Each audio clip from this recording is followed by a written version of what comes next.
Dan itu ada beribu-ribu keadaan yang Anda tidak tahu di Indonesia.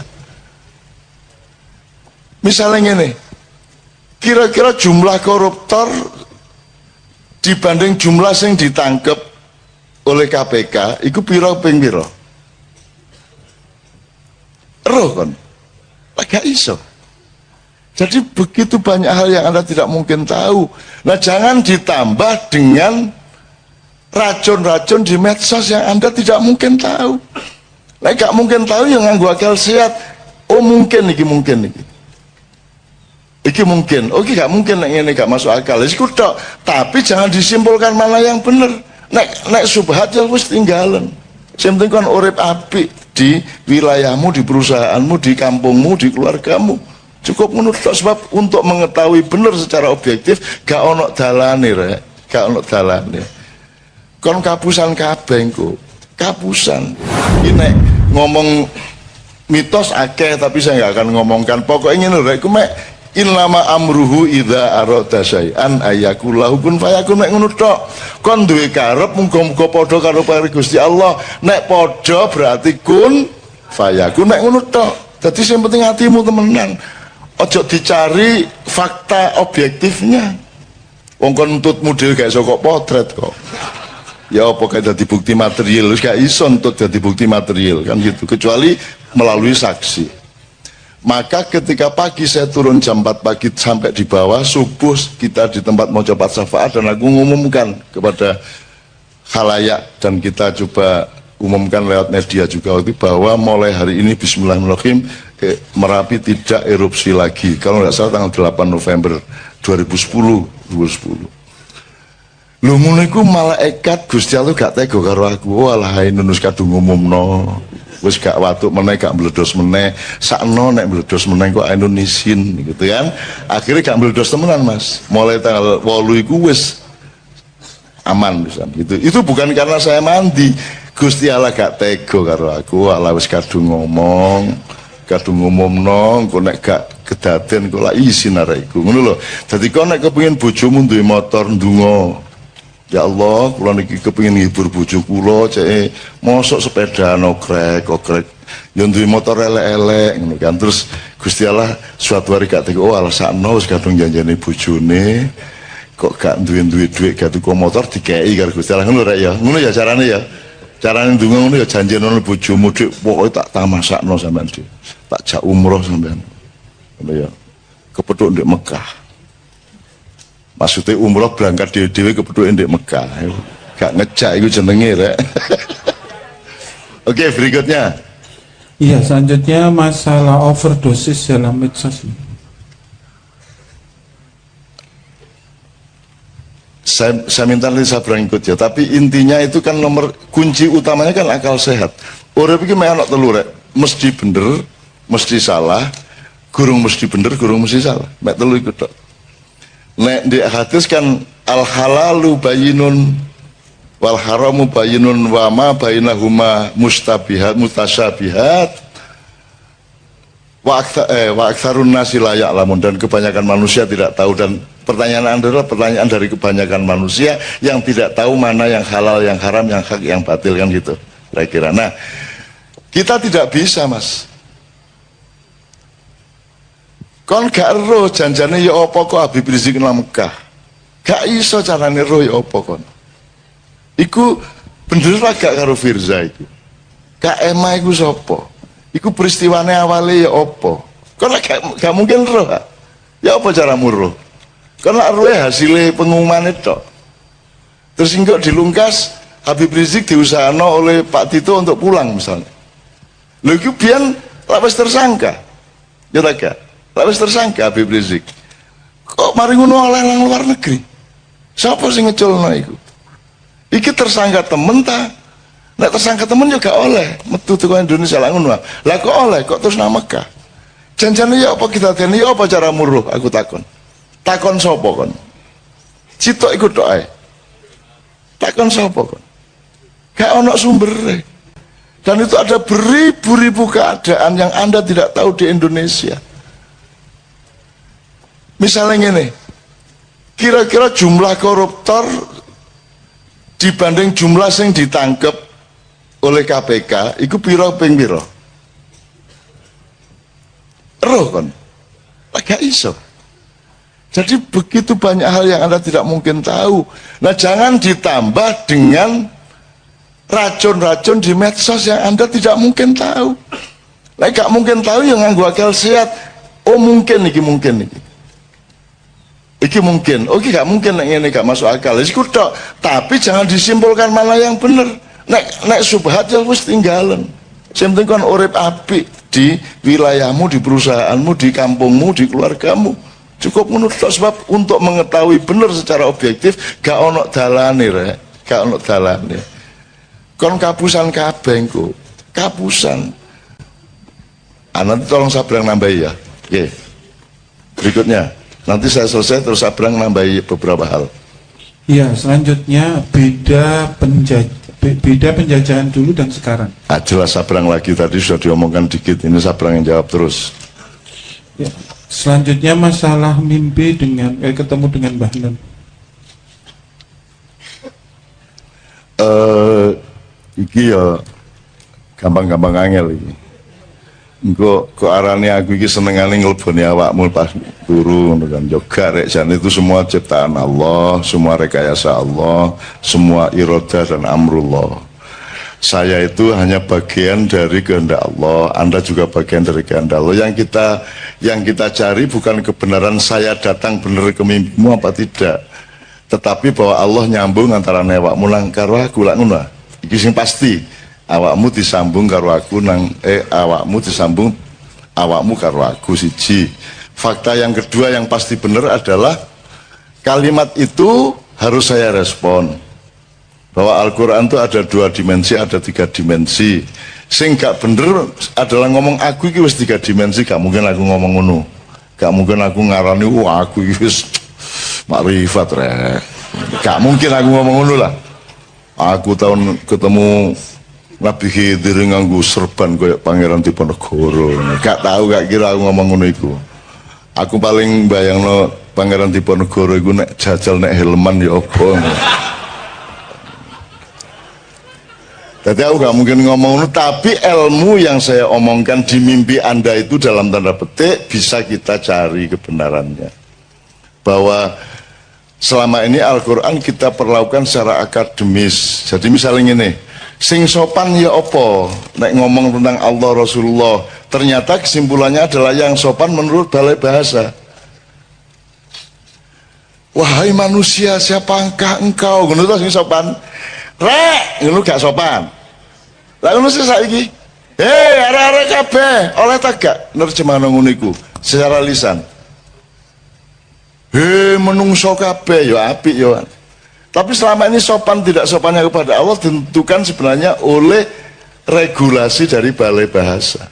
Sing dianggap resmi secara akademis ngono sing apik. Nek sing dulinan kaya awake dhewe guyon iki dianggap elek. Terus kita dituduh kok ngono sih karo Gusti Allah. Loh, lagi Jawa Timur ya. Terus ya apa? Kita kan tidak tahu Allah. Gak roblas. Ruwe iku mek ayang-ayangnya. Ya tak gak? Yang Allah hadirkan ke kita itu yang kita tahu. Tajalinya Allahnya sendiri laisa kamitsli syai'un. Tan kena yo ngopo, tan kena gini ndak tahu kita. Ndak mungkin kita tahu Allah. Tapi Allah hadir. Yang kita ketahui adalah kehadiran Allah. Kehadiran Allah itu kita terjemahkan dengan bahasa kita. Sampai ono cerita Madura ngene kalau mau sore surup-surup mek oleh iwak loro jari Rahman Rahim sampai ini ngene iki lho ya. Itu guyon-guyon ngene kok dimensone Pak Orek. Itu cara saya untuk memasukkan ke dalam hatimu betapa dekatnya Allah denganmu. Jangan marah berdasarkan pilihan kata dan pilihan bahasa. Sebab kata itu bernilai pada tempatnya. Ada tempatnya, dia ditempatkan di tempat yang berbeda, dia menjadi bernilai berbeda. Ini kayak ya, itu namanya konteks dan nuansa. Ini ya, ya. Nah sekarang Al-Quran 2 dimensi, 3 dimensi tadi itu menurut saya ya berarti kita cari yang multidimensional dari Al-Quran. 3 dimensi itu maksudnya Al-Quran sebagai teks, Al-Quran sebagai fakta alam, dan Al-Quran sebagai fakta manusia. Tapi telu iki janjane ya unda-undi, ngerti unda-undi. Alam ada di manusia, Quran ada di manusia, manusia juga ada di alam, manusia juga ada di Al-Quran, bisa diwolak-walik. Tapi yang penting fil afaki wa fi anfusikum, rumusnya jadi 3. Ini ada ya. Ya pokoknya didolai hikmahnya aja diserem-seremno ya gitu ya. Aja diserem-seremno, biasa-biasa aja, wajar dan apa namanya? Akurat saja terhadap segala sesuatu. Berikutnya. Ya, selanjutnya masalah anjuran Rasul tentang memanah, renang dan berkuda. Nek prasaku waktu itu guru ngono latihan nembak, guru ngono bedil, guru ngono volleyball, ya guru ngono pingpong gitu. Sudah pasti 3 tadi, berkuda, memanah dan berenang, itu pasti bisa kita cari filosofinya, pasti. Tapi belum tentu karena filosofi itulah Rasulullah menganjurkan renang, manah dan naik kuda, karena waktu itu yang disebut olahraga itu yang paling utama itu aerobik guru ngono kung apa sing Cina-Cina itu ya yoga guru ngono sapi turut gitu ya. Jadi menurut saya itu gak kok terus sing sunah Rasul ikut. Sunah Rasulnya adalah Anda melatih badan Anda supaya metabolisme yang bagus, supaya jiwa Anda sehat, yang nuno. Itu yang sunah Rasulnya, tidak pada bentuknya. Tapi nek awakmu latihan memanah dalam rangka cinta Rasul, yo apik. Yo apik, berkuda dalam rangka cinta Rasul, yo apik. Yo apik. Wong awakmu gawe celana congklang ini karena cinta kepada Rasulullah, yo apik kok. Asal gak usah nyalah-nyalah liyane, ngono lho ya. Aja meneh kok arek-arek iki malah jingkawangi nemen kulot saene arek. Ya, kalah iku LDI. LDI lah mek saen. Arek-arek saene. Wis saene jek dibedah-bedah bisa. Iku sunah Rasul kuadrat iku jenenge. Sing luwes ya ndelok apa-apa ya. Saya tidak mengatakan ini harus kompromi, ndak. Bukan gampang juga tidak. Dilihat dulu alasannya. Gak apa-apa misalnya ono wong jenggoten mergo wong Kanjeng Nabi jenggoten masuk aku gak, ya gak apa-apa tapi to ya dalam rangka tresno dan itibak Rasul. Masalahnya adalah ojo adik nyalahno sing gak jenggoten. Dan nek ono wong jenggoten ya gak usah dielek-elek. Wong duwe pertimbangan dhewe-dhewe gitu kan. Itu loh.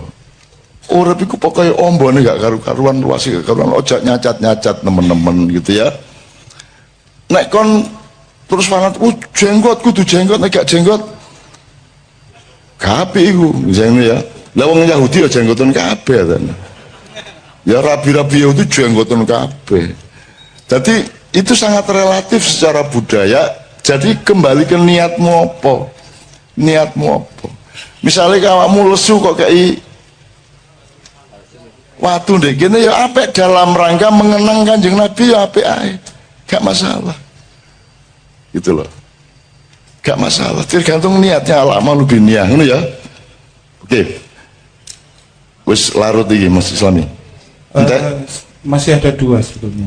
Ya. Jadi minta penjelasan singkat tentang air mata ma'iyah tadi dari Mas. Ya. Sing apa ya Mang ya? Personalitas, identitas. Oh, sabrang berarti. Identitas dan personalitas. Oke, berikut terakhir.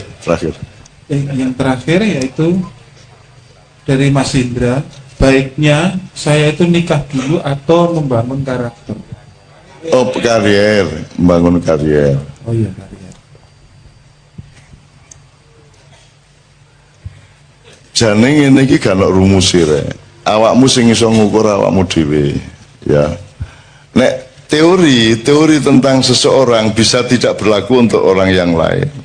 Nek nganggo teori perusahaan ya sing apik ku siap sik kayak terapi. Tapi nek nganggo bismillah niat wis pokoke justru mergo aku rabi kok aku usahaku iso sukses sak ngono ah. Mergo aku bendina didorong karo ditagih karo bojoku. Nek aku gurung rabi usahaku ya mek setengah-setengah. Ah saiki apik endi sak karepmu. Dadi nek persaku bareng karo karone.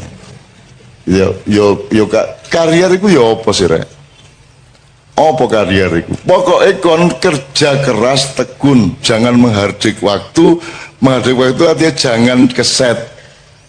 Jadikan kalau perlu 1 hari itu menjadi 1 minggu dalam hidupmu. Jadi kon berkali-kali ganti pagi. Aku itu uripku ngono iku. Gitu loh. Jadi sehari itu saya bisa berkali-kali, berhari-hari.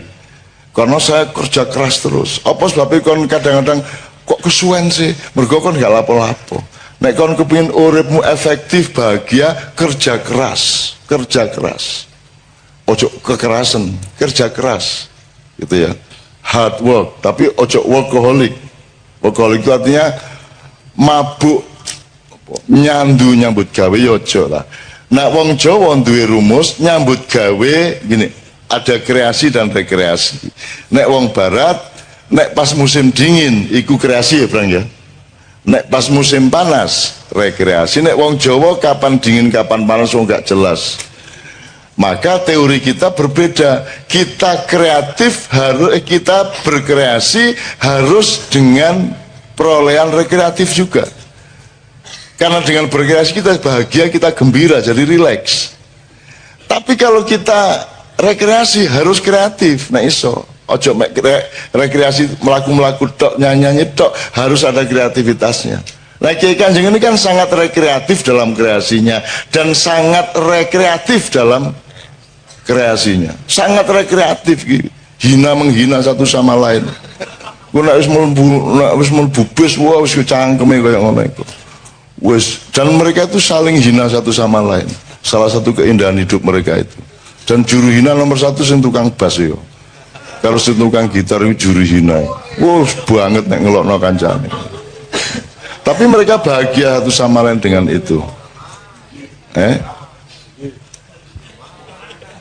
Ya tapi saiki sing tukang bass sing dadi korban saiki sementara. Tapi itulah mereka. Kiai Kanjeng kok ngarang senengane iku ngento-ento sing gak ngono iku to. Ngento-ento sing gak terus dalam mereka mencari kebahagiaan wong ndak ada maksiatnya kalau elek-elek apa sih mek ngono tok ae. Menggali tambang dihabisin sehabis-habisnya ataukah kita toleran kepada anak cucu kita yang harus mendapat bagian? Saya tanya, regulasi pemerintah selama ini pakai saum apa tidak? Tidak. Jadi puasa tidak pernah diingat oleh para stakeholder, apa pertambangan atau apapun saja. Padahal selamatnya manusia hanya kalau dia mengerti puasa. Mas, ternyata rapat kabinet, rapat DPR, rapat Pemprov nomor 1 adalah menyadari di mana, kapan, seberapa puasa harus dilakukan, benar nggak? Dan itu tidak pernah menjadi kesadaran negara kita. Itu makanya nggak usah terlalu percaya.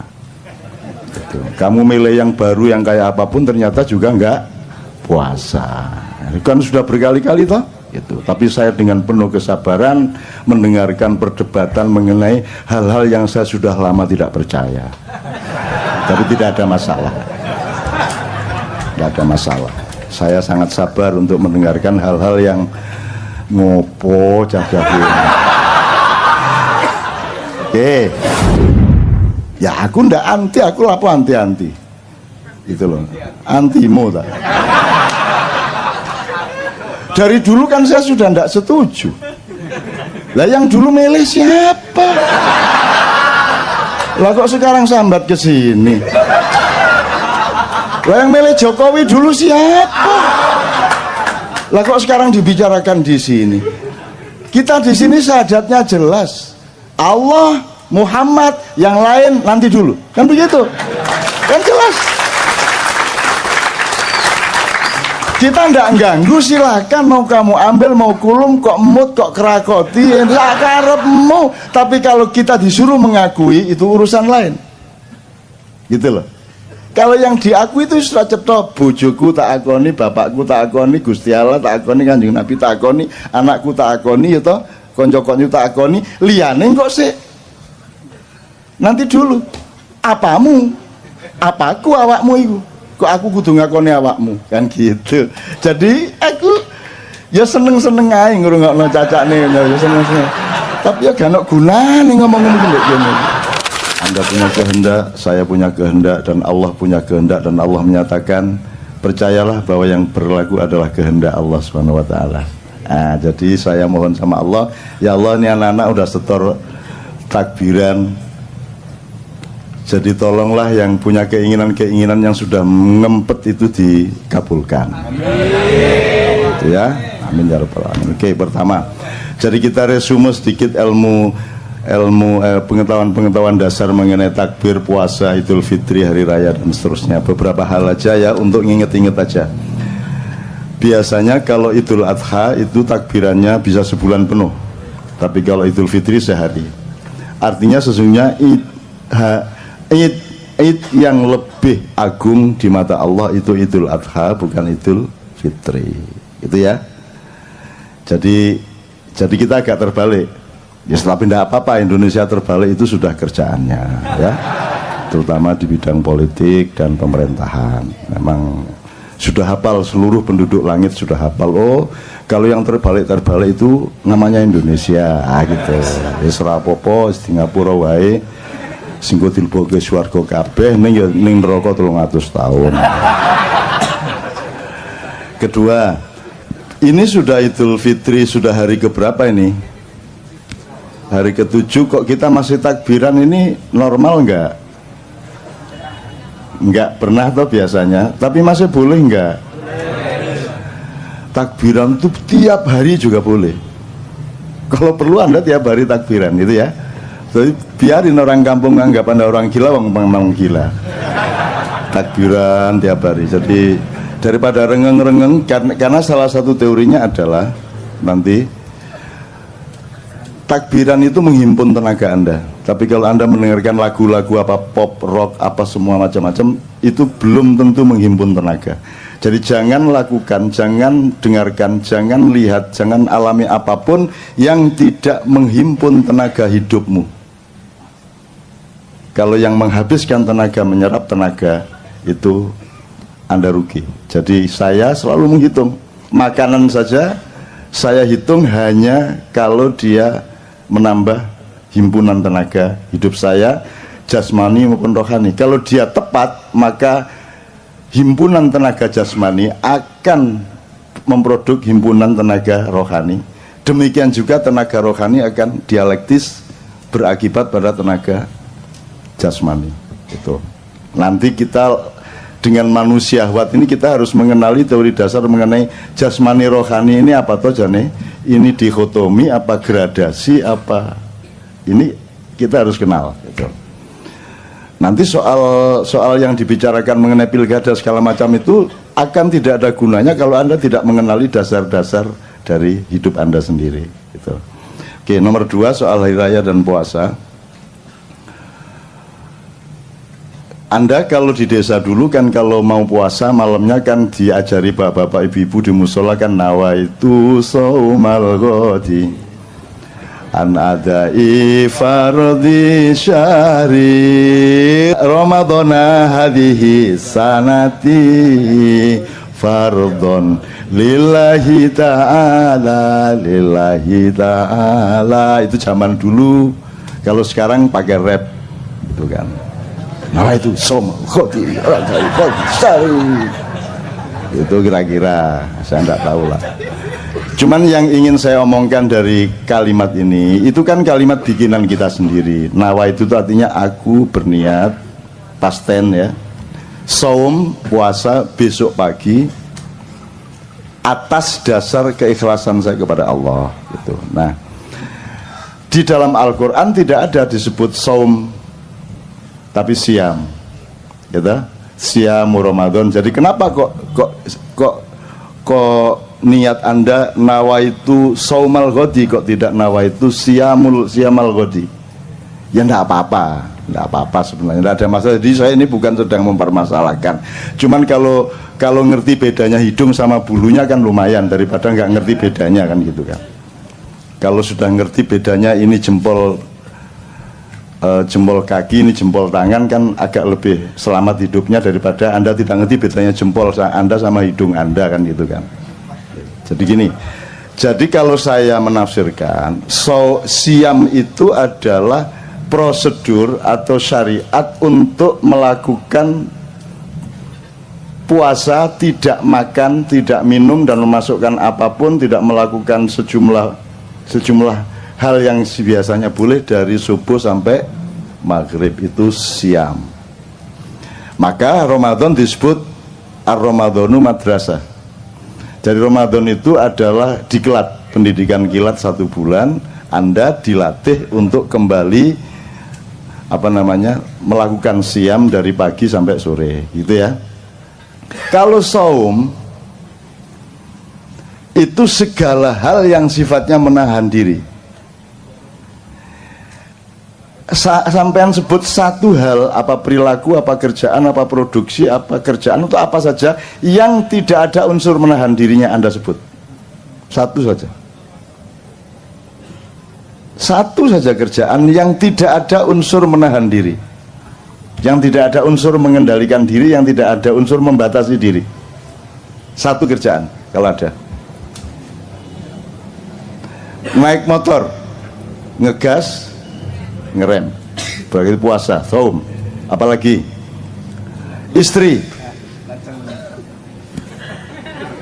sebanyak-banyaknya apa Anda batasi satu saja, satu, saum. Apalagi menggali tambang, dihabisin sehabis-habisnya, ataukah kita toleran kepada anak cucu kita yang harus mendapat bagian? Saya tanya, regulasi pemerintah selama ini pakai saum apa tidak? Tidak. Jadi puasa tidak pernah diingat oleh para stakeholder, apa pertambangan atau apapun saja. Padahal selamatnya manusia hanya kalau dia mengerti puasa. Sound system ini isinya puasa, Mas. Diginiin, dibatasi, digedein ya, Mas ya. Diginiin, ini kegedean dikit bengung, ini kegedean titik ndak balan, itu isinya ilmu puasa semua, betul ndak? Nah, kamu bikin celana itu kan prinsipnya puasa, kan makanya diukur loh, kakimu panjangnya seberapa, kan begitu, betul ndak? Nah, itu prinsip puasa. Mas, ternyata rapat kabinet, rapat DPR, rapat Pemprov, nomor 1 adalah menyadari di mana, kapan, seberapa puasa harus dilakukan, benar nggak? Dan itu tidak pernah menjadi kesadaran negara kita. Itu makanya nggak usah terlalu percaya. Itu. Kamu milih yang baru yang kayak apapun ternyata juga nggak puasa.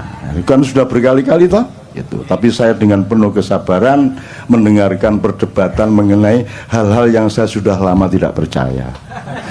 Tapi tidak ada masalah, tidak ada masalah. Saya sangat sabar untuk mendengarkan hal-hal yang ngopo cah-cah. Oke, ini udah, jangan terlalu panjang, nanti jadi ceramah puasa. Jadi ngerti bedanya saum sama siam ya. Keselamatan hidupmu, bahkan kaya tidaknya hidupmu tergantung pada kecanggihanmu di dalam menentukan kadar puasamu di dalam pekerjaan, dalam jualan segala macam. Anda jualan bebek goreng, mentang-mentang laris, maka sampai jam 3 malam Anda masih ladeni. Jadi akhirnya beli bebek lagi untuk supaya Anda bisa goreng lagi. Tapi percayalah, kalau Anda melampiaskan, kalau Anda berhari raya tiap hari di warung Anda, maka usia warung Anda juga tidak akan lama. Kalau Anda membatasi jamnya, pokoknya saya cuman jualan bebek paling banyak 50 atau paling banyak 25, habis tutup. Kayak ceker di Solo, kalau Anda lewat Solo itu buka jam 2 malam, tutup jam 5 pagi. Dah. Pokoknya jam 5 pagi tutup. Pokoknya jam 2 baru buka. Meskipun sudah antri sejak jam 11, pokoknya jam 2 tutup. Kalau Anda punya prinsip puasa seperti, maka Anda memiliki kecenderungan terhadap keawetan atau keabadian. Begitu. Kalau kamu suka apa? Kalau suka makanan apa misalnya di Jakarta? Upamanya soto Betawi. Terus pagi soto Betawi, siang soto Betawi, malam soto Betawi, jam 2 malam soto Betawi. Kira-kira berapa lama usia soto Betawi di mulut Anda? Sebentar aja akan Anda bosan kan?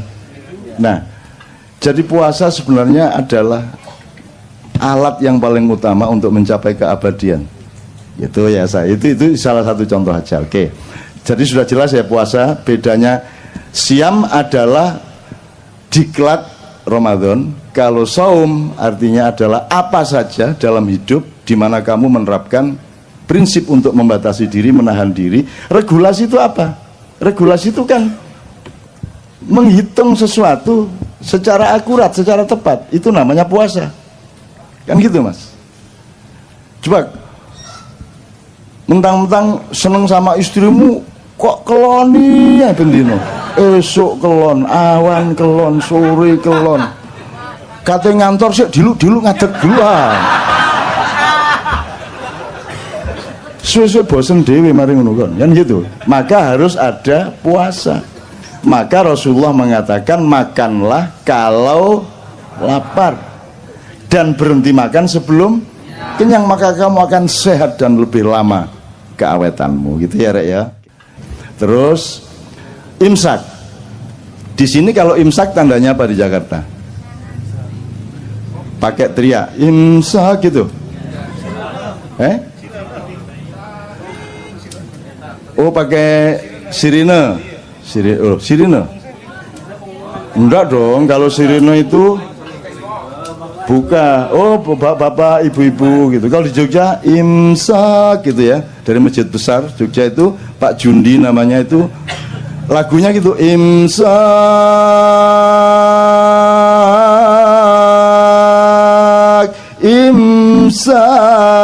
gitu sejak zaman dulu. Setelah Pak Jundi mati yang ganti persis seperti itu juga gitu. Jadi di Jogja itu banyak sosiologi atau gejala sosial yang kita perhatikan dari loudspeaker masjid. Jadi kalau di masjid itu ada pengumuman bapak-bapak, ibu-ibu, innalillahi wa inna ilaihi rajiun telah meninggal dunia, itu berarti Pak Walikun yang mengumumkan. Kalau sudah dengar mulai bapak-bapak, Pak Walikun berarti Anda mati.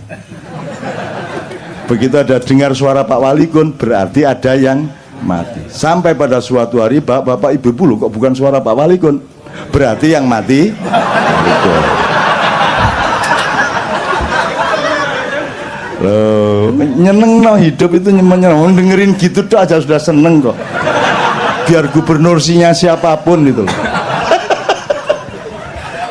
Tapi Anda tuh juga jangan terlalu apa tuh efektivitasnya Anda anti Ahok di sini nih. Oh ini cuma orang-orang lemah kiri-kiri gendut-gendut. Apalah, ndak ada pengaruhnya lah di sini. Ini ndak ada pengaruhnya sama sekali. Anda anti, Anda pro, ndak ada pengaruhnya. Dan negara itu adalah tatanan yang sudah ada sistemnya, ada lembaganya ya. Dan ini sama sekali tidak ada urusan sama negara sebenarnya. Negara itu punya legislatif, yudikatif, eksekutif. Dan semua mobilisasi atau semua sistem yang dijalankan itu kan berdasarkan 3 lembaga dasar itu, sehingga kalau ada sosialisasi di masyarakat pasti berasal dari 3 itu. Nah KJ bukan. KJ ini bukan bagian dari sistem negara. Cuman dia selalu ada karena cintanya melebihi pengurus negara kepada negara. Kan begitu. Mereka kalau kumpul harus ada uang honor, kalau kumpul harus ada SPJ segala macam. Ini enggak. Kumpul enggak jelas. Jadi jangan pamer cinta di sini, karena di sini cinta sudah tidak diomongkan lagi. Cinta sudah menjadi diri mereka. Demikian kita. Kira-kira. Artinya Mas, ya enggak apa-apa, saya oke-oke saja, Anda mau anti mau pro, tapi ya enggak efektif. Oh iki ya sopo arek-arek ya enggak lah. Gitu. Ya aku ndak anti, aku lapo anti-anti. Gitu loh. Antimo tak. Dari dulu kan saya sudah ndak setuju. Lah yang dulu milih siapa? Lah kok sekarang sambat ke sini? Lah yang milih Jokowi dulu siapa? Lah kok sekarang dibicarakan di sini? Kita di sini syahadatnya jelas. Allah, Muhammad, yang lain nanti dulu. Kan begitu? Kan jelas. Kita ndak ganggu, silakan mau kamu ambil, mau kulum, kok mut, kok kerakoti, ndak karepmu. Tapi kalau kita disuruh mengakui itu urusan lain. Gitu loh. Kalau yang diakui itu sudah cipta, bojoku tak akoni, bapakku tak akoni, Gusti Allah tak akoni, Kanjeng Nabi tak akoni, anakku tak akoni, ya toh, konco-konco tak akoni, liyane kok sih. Nanti dulu, apamu, apaku awakmu itu. Kok aku kudu ngakoni awakmu, kan gitu.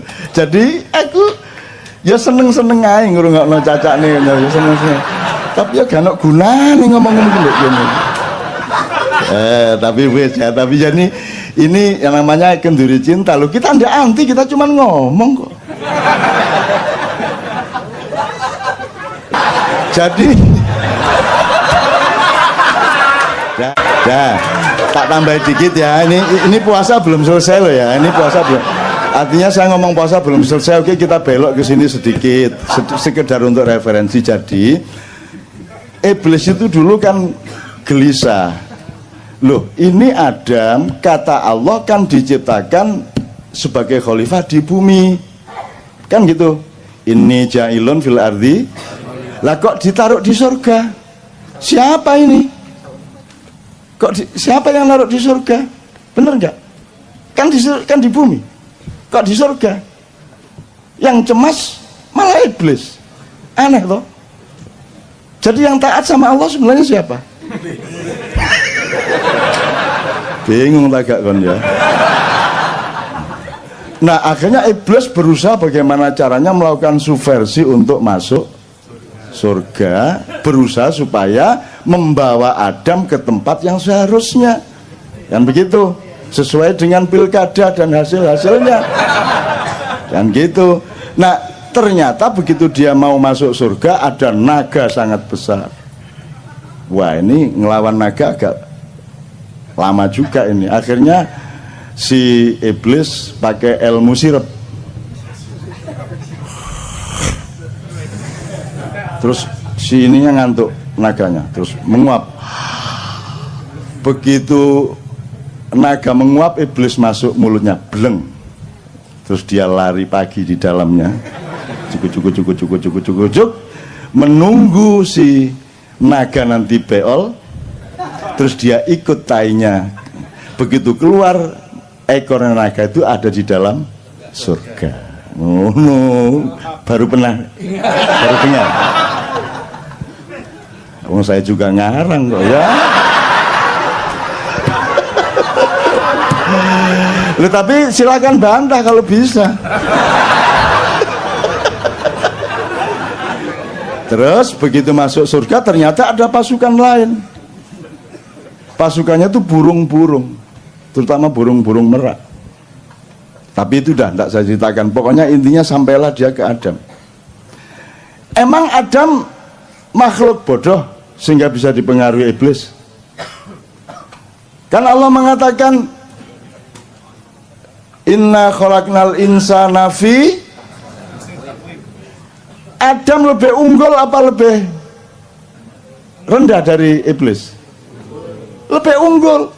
Ahsani takwim, dia sebaik-baik ciptaan, masterpiece-nya Allah. Masa bisa dipengaruhi iblis? Terus digoda iblis? Ayo, ye. Nggak bisa. Upama saya aja nggak bisa kok digoda iblis. Cuman iblis ini pinter, dia pernah kuliah di IKJ. Jadi iblis menciptakan kostum persis seperti malaikat Jibril. Terus dia pakai, pokoknya penampilannya persis Jibril sehingga Adam, wahai Baginda, ada apa gerangan? Baginda menemui aku, gitu kan? Terus diterima oleh Adam karena yang datang menurut Adam itu Jibril. Terus si Jibril palsu ini tidak menjawab, dia cuman menyeret tangannya Adam untuk mendekati sebuah pohon. Nah, di situ kesalahannya, wala taqraba hadhihi syajarah, jangan dekati pohon itu, kata Allah. Maka karena dia mendekati pohon itu dihukumlah Allah, sehingga kemudian Adam dipindah ke bumi, kan begitu. Terus disimpulkan oleh manusia di dunia, berarti di surga itu ada pohon yang tidak boleh didekati, itu disebut pohon terlarang, gitu ya. Betul? Pernah dengar pohon terlarang? Saya bilang, kalau di surga ada larangan, aku mau rono aku. Surga tidak ada larangan dong, tidak ada pohon terlarang. Pasti harus ada analisis yang lain, bukan pohon larangan. Loh, kalau di surga ada larangan, namanya bumi. Ini jangan, itu iya, sengsu jangan, ngerti sengsu? Oseng-oseng asu.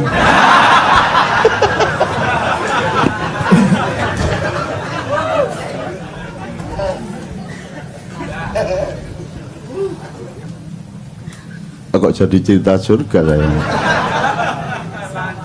Oke, gini teman-teman sekalian, supaya Anda itu gini, saya itu tidak bilang bahwa yang saya omongkan itu benar.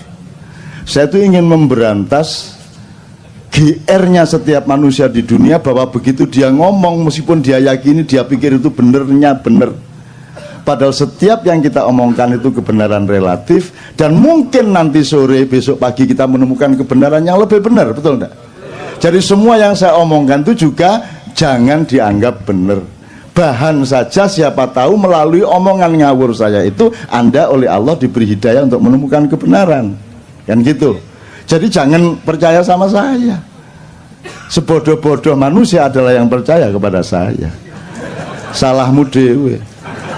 Terus nanti Anda masuk surga, ini saya gara-gara percaya sama Cak Nun. Salahmu dewe, kata malaikat Malik. Saya melakukan itu karena saya percaya sama, kenduri cinta sama Cak Nun. Terus jare Malik, ya salahmu dewe, marek dapure koyo ngono kok percaya kan. Jadi jangan percaya saya kesini ini tidak supaya Anda percaya sama saya kesini ini mengajak Anda untuk percaya yang wajib dan sah dan tepat untuk kita percaya, yaitu Allah dan Rasulullah SAW. Ngono ya carane ya. Oke, kembali ke iblis. Jadi pohon itu bukan pohon larangan, itu pohon. Jadi coba sekarang Anda referensinya gini. Allah itu di Quran, asalkan dia memberi gambaran sesuatu mengenai misalnya kalimat yang baik, peradaban yang baik, kebudayaan yang baik, pemerintahan yang baik, selalu pakai pohon. Wa mathalu kalimatin thayyibatin kasyajaratin thayyibatin atluha thabit wa far'uha fis sama, kan gitu. Jadi pohon itu selalu menjadi idiomatiknya Allah untuk menggambarkan sesuatu.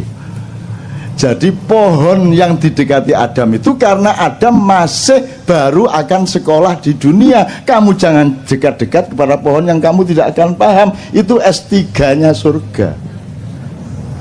Jadi bukan larangan, gitu loh. Kamu wali kota belum selesai kok kamu sudah gubernur. Gubernur baru sebentar kok sudah presiden. Tak datengin iblis loh nanti. Kira-kira loh ya.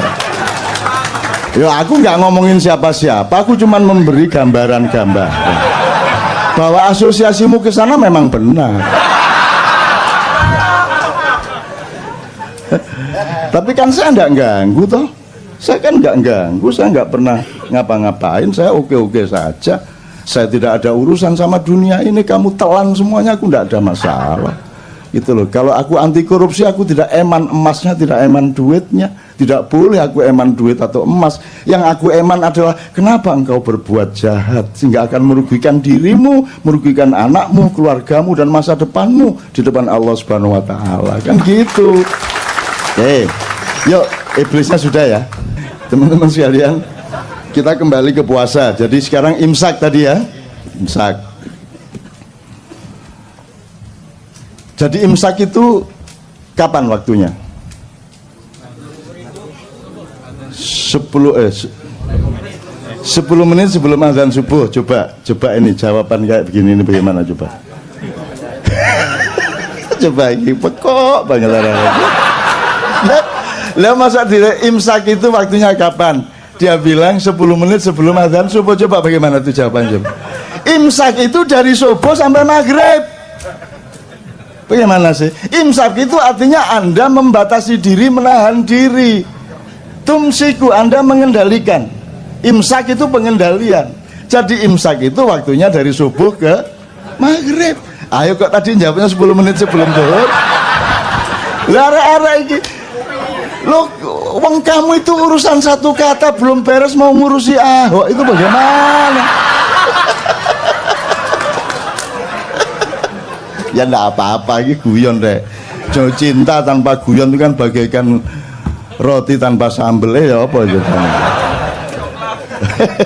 Gitu ya Mas ya.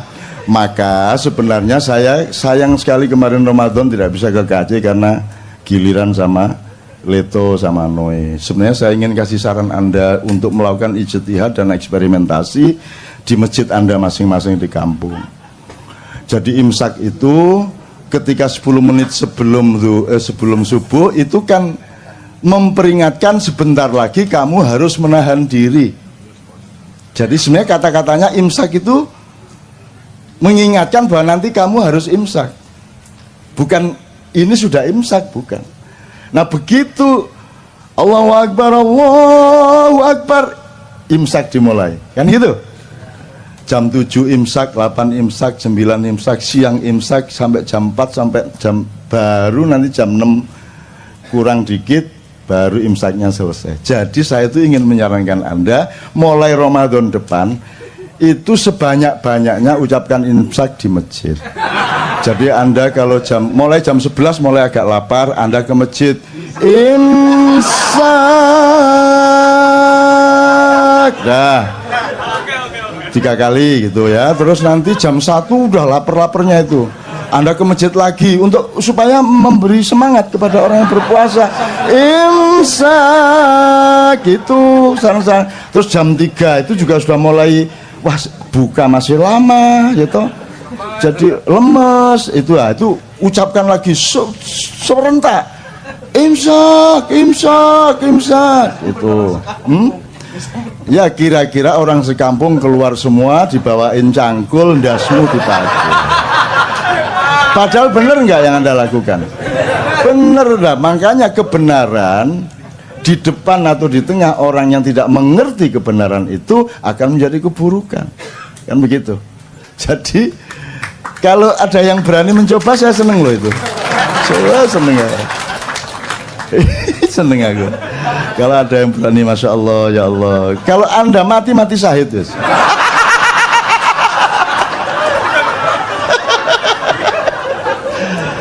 Oke, dah kita selesaikan soal hari raya dan puasa ya. Puasanya masih banyak. Saya banyak nulis tentang puasa akhir-akhir ini juga. Saya juga punya buku yang kemarin sangat diandalkan di toko buku itu, dan Tuhan pun berpuasa. Terus Lailatul Qadar, dikit aja ya. Ada yang kemarin dapat Lailatul Qadar? Menurut Anda Lailatul Qadar itu apa, Mas? Lailatul Qadar apa Lailatul Qadar itu kira-kira? Coba Fami. Lailatul Qadar piye mi? Coba mi. Kalau di Al-Quran Lailatul Qadar itu malam turunnya Al-Quran ya. Terus kok orang pada nunggu Lailatul Qadar? Mungkin karena mereka mendapat informasinya lebih mulia dari 1000 bulan. Nah iya. Terus mereka kan bayangin dapat Lailatul Qadar itu dapat rezeki banyak, dapat uang 5 gebok, dapat lotre, ditelepon suruh jadi menteri, gitu kan? Lailatul Qadar gitu kan? Tidak ada yang namanya Lailatul Qadar diturunkan dari langit. Yang ada Quran diturunkan, dan ketika Quran diturunkan maka malam itu menjadi Lailatul Qadar. Jadi Lailatul Qadar itu tempatnya, wadahnya, momentumnya, bukan barang yang turun dari langit. Yang turun dari langit adalah Al-Quran. Lah kok kamu menunggu Lailatul Qadar, wong Quran sudah turun dari dulu kok. Kan itu ya apa karepmu? Kok nunggu ini malam ganjil loh, ini Lailatul Qadar. Lah Qurannya udah turun dari dulu kok. Kok kamu tunggu-tunggu? Iki sebenarnya bagaimana pengertiannya ini? Sudah dari dulu Quran turun kok. Kamu belum lahir Quran wis jangkep kok. Kok kamu tunggu-tunggu Lailatul Qadar? Ayo piye pengertiannya? Ayo coba, Mi. Kira-kira gampang kok, kalau di Ma'iyah gampang jawabnya. Ma'iyah kok. Begitu Al-Quran, entah satu biji ayat, entah satu biji pemaknaan, hikmah atau apapun, kamu pakai dalam hidupmu, berarti dia turun di dalam jiwamu, maka itulah Lailatul Qadar. Kan begitu. Tidak penting siang atau malam. Emang siang dan malam itu bedanya apa? Kalau tidak percaya, tanya sama yang buta. Kalau kamu bedakan siang terang benderang, ngarepe wong picek kan, ayo ngomong. Coba, kalau ada orang buta, misalnya di asrama orang buta, terus Anda jadi saudara, bedanya siang dan malam itu kira-kira ya apa tinarare itu? Sik dolekno watu rek, watu. Jadi malam dan tidak malam, terang dan gelap itu kan hanya urusan panca indera. Betul enggak? Begitu panca indera enggak ada, dia sudah tidak gelap, tidak terang. Apakah hidupmu hanya panca indera? Atau lebih tinggi dan lebih dalam dari panca indera? Apakah cinta bisa engkau pandang? Bisa engkau dengarkan? Yang bisa engkau dengarkan adalah ucapan yang seolah-olah mencintaimu. I love you. Kamu dengarkan. Tapi cinta yang sejati bisa kamu dengarkan dengan panca inderamu? Nggak bisa kan? Nggak bisa. Maka Lailatul Qadar juga tidak bisa. Jadi Lailatul Qadar itu milikmu. Kapan saja kamu ambil ayat itu, kamu berlakukan dalam hidupmu, itulah Lailatul Qadar. Maka kita subjeknya. Jangan nunggu-nunggu. Begitu malam ganjil ngene ngarepe omah.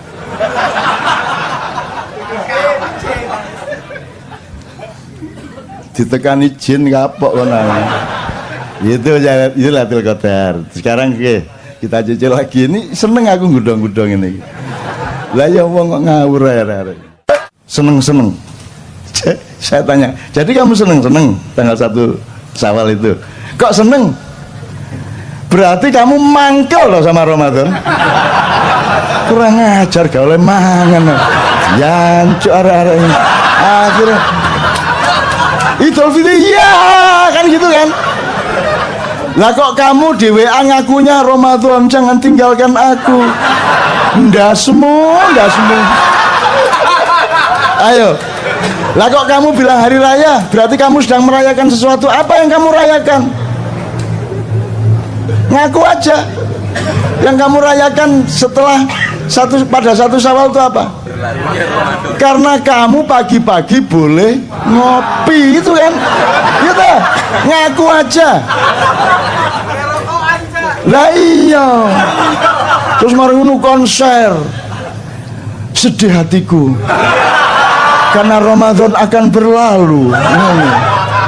Nek Ramadan iso ngomong langsung taek.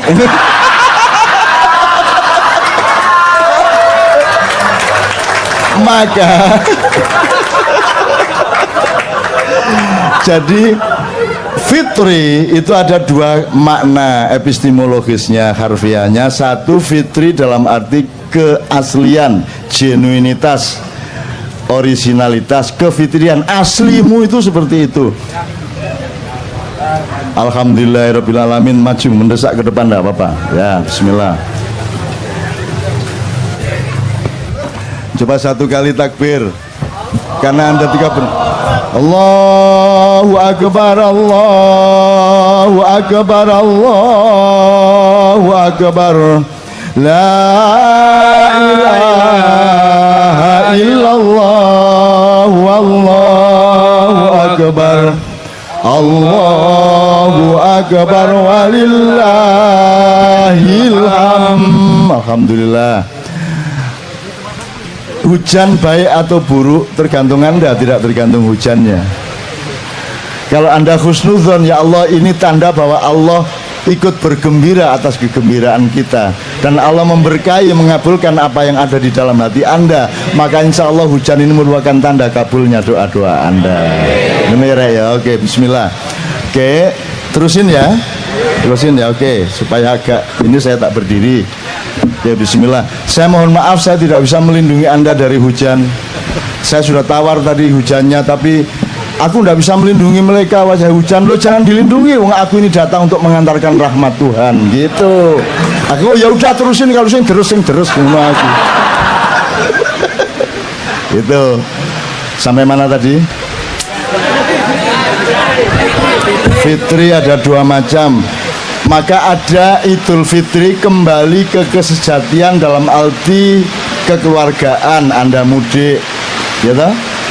Anda kembali ke asal usul Anda, kultural, kami kembali ke kampung halaman, sampai nanti kembali kepada sejatinya dirimu itu siapa. Kan puncaknya kesadarannya seperti itu. Nah ini kan prosesnya. Kalau cuma mudik dan kembali ke kampung kan kita bisa bareng-bareng, tapi begitu sudah mulai balik ke dirimu yang sejati, dirimu yang sebenarnya, kan sudah merupakan permenungan atau urusan masing-masing, tafakur masing-masing. Ini yang makna pertama. Yang kedua, kalau saya sarapan, bahasa Arabnya aftur. Kalau sarapan, bahasa Arabnya futur. Kalau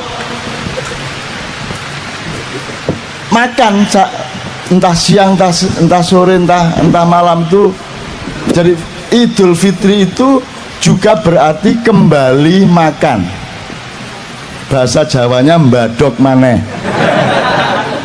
Saya tanya sama Anda, kalau melihat budaya puasa dan hari raya selama ini, Idul Fitri itu bermakna yang pertama apa yang kedua? Yang kedua, yang dirayakan tadi yang pertama apa yang kedua? Yang kedua. Jadi sebenarnya Anda ini binatang apa manusia? Ya tidak apa-apa, ya tidak apa-apa lah. Jadi memang kita sedang seneng-seneng. Aslinya ketika kita khusyuk, yang kita rayakan itu Ramadan. Jadi hari raya itu sepanjang Ramadan. Kalau kita ngomong rohani, karena lebih tinggi mana kebaikan atau kegembiraan? Oke, diatur lagi. Lebih bermakna mana, lapar atau kenyang? Lapar. Lebih sehat mana, lapar apa kenyang? Lapar. Jadi sebenarnya yang dirayakan itu yang lebih tinggi apa yang lebih rendah? Seharusnya kalau pakai logika ini, selama Ramadan itulah hari raya. Tapi kan nek ngunu temen kan yo ngeluh to awake dhewe. Terus kadung gak iso ngunu to ya semua masyarakat. Oke, jadi teman-teman sekalian seperti itu kira-kira. Oke. Kita tata lagi. Saya ingin mengatakan sama Anda ini usianya itu disebut usia milenial. Usia Anda ini 20 katakanlah ya, naik turun dikit sampai 30 naik turun sedikit. Ya. Dia sama saya jiwanya yang milenial. Kecenderungannya adalah nasionalisme Anda lebih tinggi dari para kakak maupun bapak Anda. Ini hasil penelitian. Nomor 2, kesolehan sangat penting bagi Anda. Itulah sebabnya Anda kumpul di sini dan makin banyak orang berkumpul seperti ini. Harap Anda tahu ma'iyahan di mana saja, rutin maupun tidak rutin, yang datang adalah anak-anak muda yang usia milenial itu begitu banyak, sehingga Anda jangan terlalu mengandalkan pemerintahan sekarang sampai 5 tahun, 10 tahun ke depan. Jadi Anda harus punya, kalau mau memperjuangkan sesuatu, Anda harus tahu bahwa oke, untuk 2 tahun ke depan perolehannya paling segini, tapi saya sudah set up untuk ada perolehan kemaslahatan yang lebih tinggi, tapi membutuhkan waktu lebih panjang. Anda harus punya paling tidak 3 jangka. Nah, yang memimpin sekarang ini adalah orang-orang usia yang sudah tidak sama-sama Anda, disiplinnya, akuntansinya, kesadarannya, kepekaannya. Mereka punya web, mereka masuk internet juga, tapi cara berpikir mereka masih pra-internet. Mereka bisa IT juga dikit-dikit, tapi cara berpikir mereka belum IT. Anda ini sudah manusia IT. Anda sudah memiliki disiplin yang agak berbeda dengan mereka. Anda lihat pedagang-pedagang, pengusaha-pengusaha muda, entrepreneur muda itu sekarang usianya 16, 17, 18, yang jual tahu bulat itu anak-anak sangat remaja.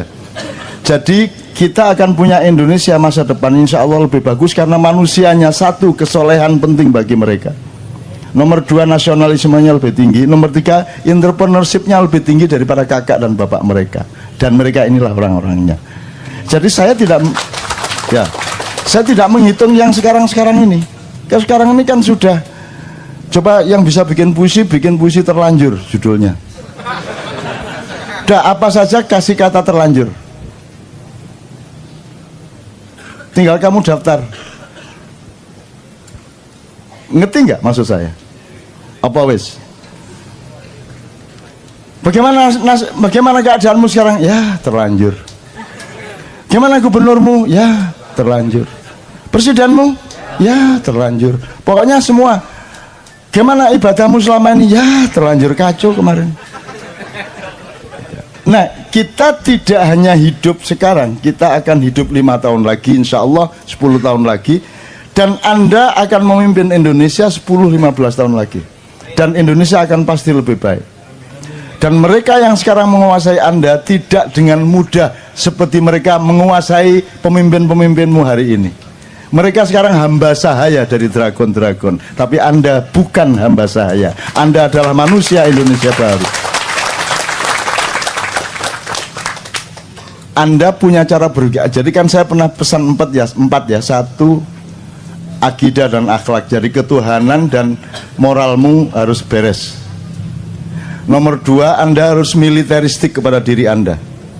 Berani kerja keras, berani kurang tidur.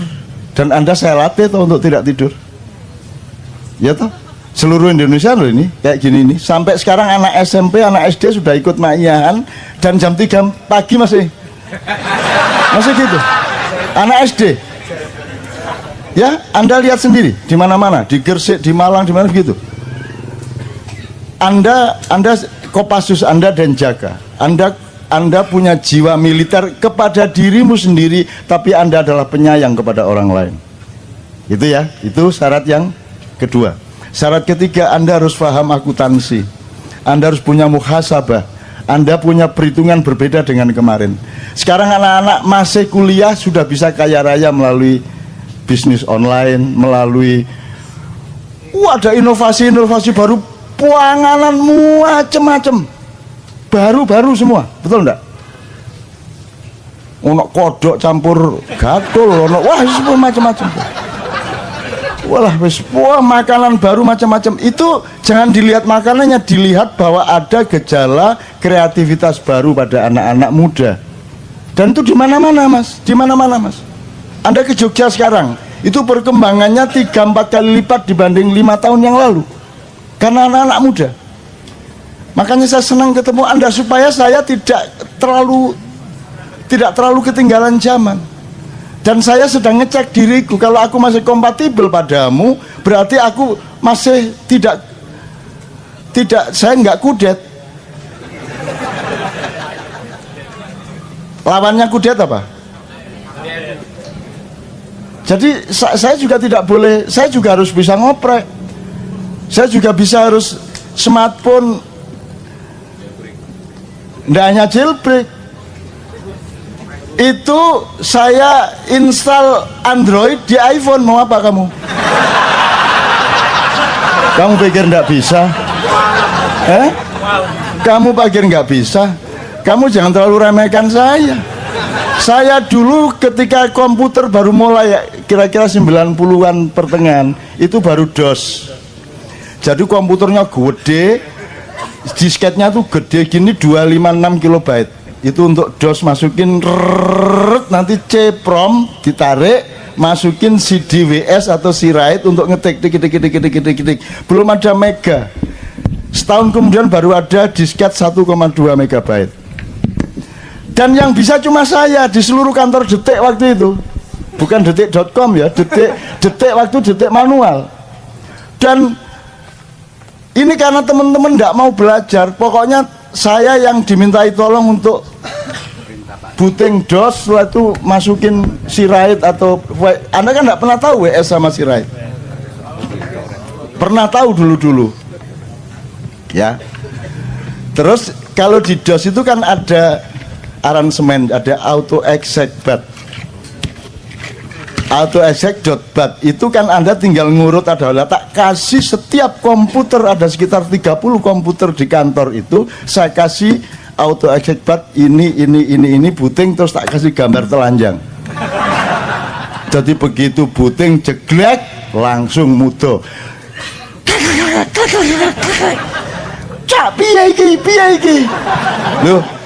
Loh, yang kamu pandang jangan keyboard, yang kamu pandang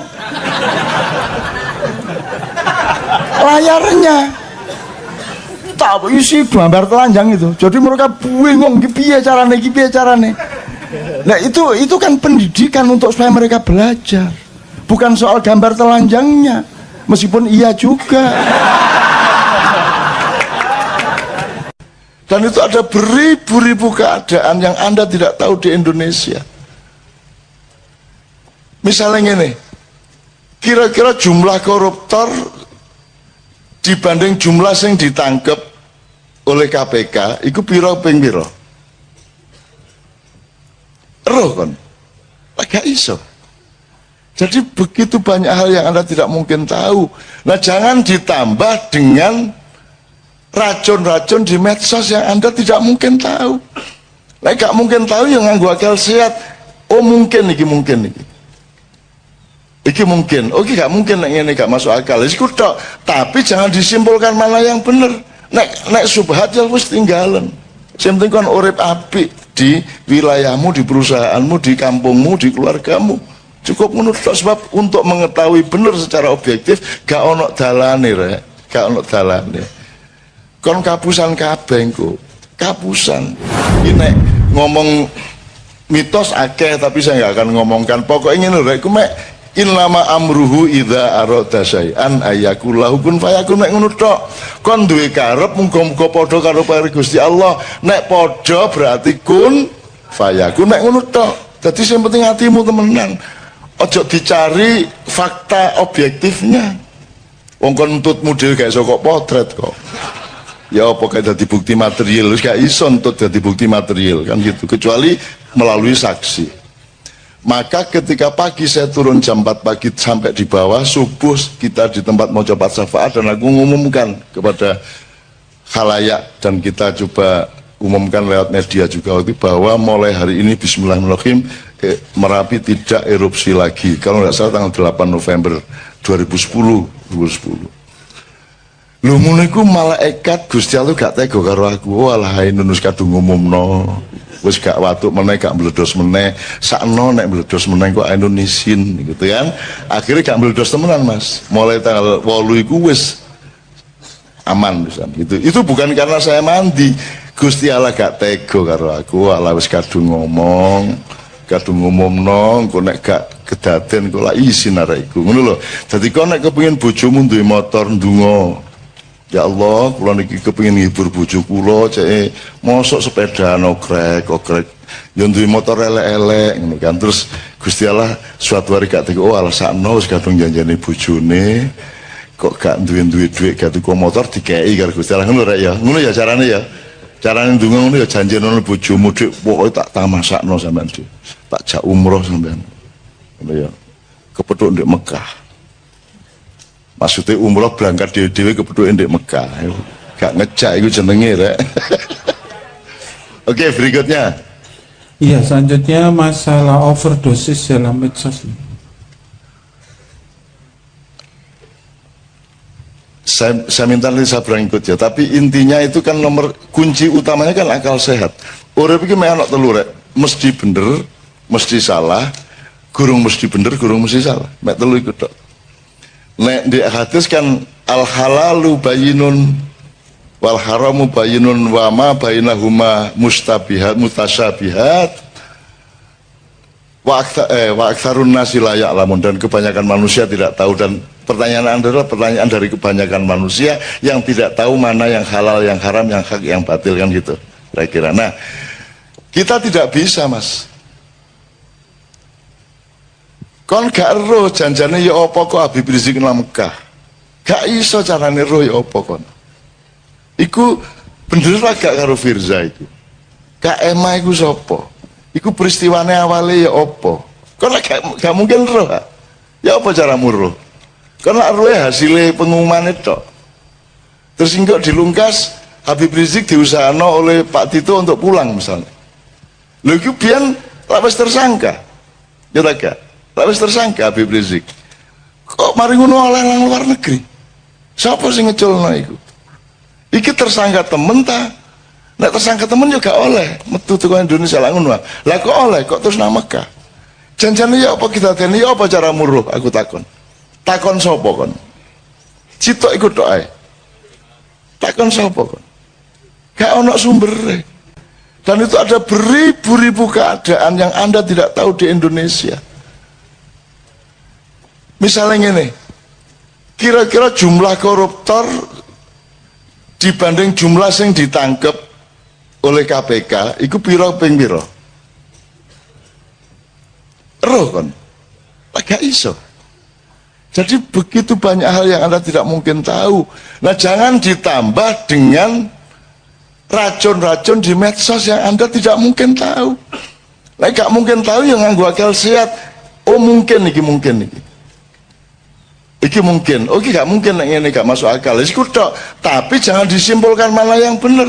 Nek subhat ya wis tinggalan. Sing penting kon urip apik di wilayahmu, di perusahaanmu, di kampungmu, di keluargamu. Cukup menurut sebab untuk mengetahui bener secara objektif gak ono dalane rek, gak ono dalane. Kon kapusan kabeh engko. Kapusan. Nanti tolong Sabrang nambahi ya. Oke. Berikutnya. Nanti saya selesai terus Sabrang nambahi beberapa hal. Ya, selanjutnya beda penjajahan dulu dan sekarang. Jelas Sabrang lagi tadi sudah diomongkan dikit. Ini Sabrang yang jawab terus. Ya. Selanjutnya masalah mimpi dengan ketemu dengan Mbah Nun.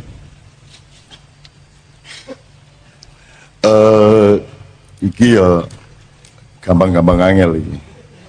Engko kok arane aku iki senengane ngleboni awakmu pas turu ngono kan. Yo gak rek jan itu semua ciptaan Allah, semua rekayasa Allah, semua iroda dan amrullah. Saya itu hanya bagian dari kehendak Allah, Anda juga bagian dari kehendak Allah. Yang kita cari bukan kebenaran saya datang bener ke mimpimu apa tidak, tetapi bahwa Allah nyambung antara awakmu nang karo aku lak ngono. Iki sing pasti. Awakmu disambung karo aku awakmu disambung awakmu karo aku siji. Fakta yang kedua yang pasti benar adalah kalimat itu harus saya respon bahwa Al-Quran itu ada 2 dimensi, ada 3 dimensi. Sing gak bener adalah ngomong aku iki wis 3 dimensi, gak mungkin aku ngomong ngono. Gak mungkin aku ngarani aku iki wis makrifat rek. Gak mungkin aku ngomong ngono lah. Aku tahun ketemu Nabi Khidir nganggo serban kayak Pangeran Diponegoro. Gak tahu, gak kira aku ngomong ngono iku. Aku paling bayangno Pangeran Diponegoro iku nek jajal nek helman ya apa. Jadi aku gak mungkin ngomong ngono, tapi ilmu yang saya omongkan di mimpi Anda itu dalam tanda petik bisa kita cari kebenarannya. Bahwa selama ini Al-Quran kita perlakukan secara akademis. Jadi misalnya ini, sing sopan ya opo nek ngomong tentang Allah Rasulullah, ternyata kesimpulannya adalah yang sopan menurut balai bahasa. Wahai manusia, siapakah engkau? Ngono to sing sopan. Rek, ngono gak sopan. Lah ngono sih saiki. Arek-arek kabeh, oleh ta gak nerjemahno ngono iku secara lisan. Menungso kabeh ya apik ya. Tapi selama ini sopan tidak sopannya kepada Allah ditentukan sebenarnya oleh regulasi dari balai bahasa. Sing dianggap resmi secara akademis ngono sing apik. Nek sing dulinan kaya awake dhewe guyon iki dianggap elek. Terus kita dituduh kok ngono sih karo Gusti Allah. Loh, lagi Jawa Timur ya. Terus ya apa? Kita kan ndak tahu Allah. Gak roblas. Ruwe iku mek ayang-ayange. Ya tak gak? Yang Allah hadirkan ke kita itu yang kita tahu tajalinya. Allahnya sendiri laisa kamitsli syai'un, tan kena yang ngopo tan kena gini ndak tahu kita, ndak mungkin kita tahu Allah, tapi Allah hadir. Yang kita ketahui adalah kehadiran Allah. Kehadiran Allah itu kita terjemahkan dengan bahasa kita. Sampai ono cerita Madura ngene kalau mau sore surup-surup mek oleh iwak loro Jari Rahman Rahim sampai nih lho ya. Itu guyon-guyon ini kok dimensoni Pak Orek. Itu cara saya untuk memasukkan ke dalam hatimu betapa dekatnya Allah denganmu. Jangan marah berdasarkan pilihan kata dan pilihan bahasa. Sebab kata itu bernilai pada tempatnya. Ada tempatnya, dia ditempatkan di tempat yang berbeda, dia menjadi bernilai berbeda. Ini lah kayak ya. Itu namanya konteks dan nuansa. Ini ya, ya. Nah sekarang Al-Quran 2 dimensi, 3 dimensi tadi itu menurut saya ya berarti kita cari yang multidimensional dari Al-Quran. 3 dimensi itu maksudnya Al-Quran